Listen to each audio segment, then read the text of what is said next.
Hi, and welcome to this week's Thursday Thoughts. I'm Sarah Hammerkurt, and I'm glad you joined me. Today I want to talk about what happens when a pet dies, or a close family member dies, or how do you talk to your kids about that? I had a question from a parent about a dog that has been with us since their oldest, who's like 6 and 8 at the time, the dog had to be put to sleep because the dog was very sick. And so they're like, what should we tell our kids?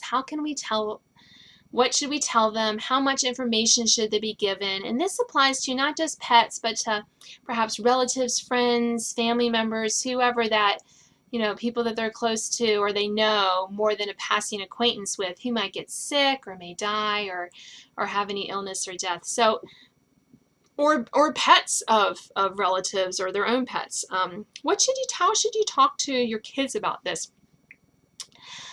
I get this. It's hard. We've had several pets die in our home, and my father died a few years ago, so I get it. It's kind of hard to know how to talk to our kids. But I have some general guidelines I think you can kind of do and apply to whatever ages your kids are when talking about these kind of more serious issues. Answer the question asked. Nothing is more frustrating to kids than adults who answer the question they think was asked rather than the one that was actually voiced. If you're not sure what you're being asked, clarify first and then answer. Keep your answers short. Kids don't want a lot of details. They don't need it. So keep your replies short with basic facts. Let them follow up with questions if they want more information. Some kids need information a little bit at a time to process it. Some want everything at once. Let them be the guide, but keep your answers short. Dole out information on a need-to-know basis. Some kids want question after question and a quest for more data on any subject. But you should be willing to cut them off and say, that's all you need to know right now.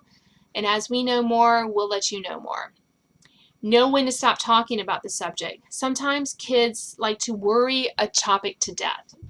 Their expression of fears or concern, they can't let go. So you need to simply tell the child that the topic is closed for now. That doesn't mean that you will never be able to answer another question from the child, but sometimes you need to say, we're going to put that aside and move on to something else. Reassure your kid, but don't make promises you can't keep. When faced with a serious death or illness of a loved one, be it an animal or human, most kids want to be reassured beyond what we as parents can promise, i.e. that we'll never get sick, that we'll never die, that they'll never have to lose their beloved, grandma or dog or whatever. It's best to remind them that you love them and you care for their family, and the care of their family is important to you, but you can't make those kind of promises. And finally, the death of a pet can be a wonderful way to help your children learn about the fragility of life and the finality of death.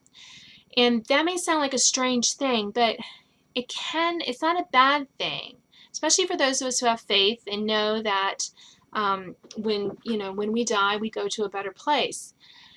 It can be a good thing to help your kids realize that there is a circle of life and what that looks like in your home, especially with the death of a pet, can be, I don't want to say an easy way, but it can be a good way to kind of help them come to terms with that. I hope you've enjoyed this rather serious conversation today on Thursday Thoughts, and I'd love to know, how do you help your kids through the death of a pet or a loved one? Answer in the comments. I'd love to get a discussion going about this. Thanks.